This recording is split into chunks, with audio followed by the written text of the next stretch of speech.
महाराष्ट्राच्या विधानसभेचं विधानसत्र चालू आहे, ज्याला मी विदर्भवासी म्हणतो की हिवाळी अधिवेशन.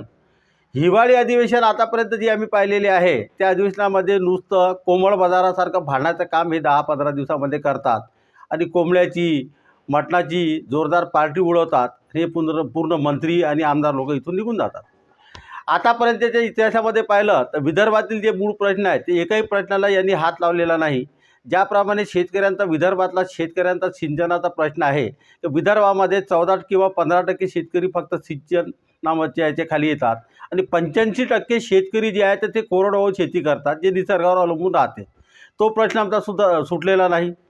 त्यानंतर आता लेटेस्ट प्रकरण जे चालू आहे विदर्भातील शेतकऱ्यांना किंवा महाराष्ट्रातील शेतकऱ्यांना जे MSP पेक्षा कमी भाव मिळत आहे.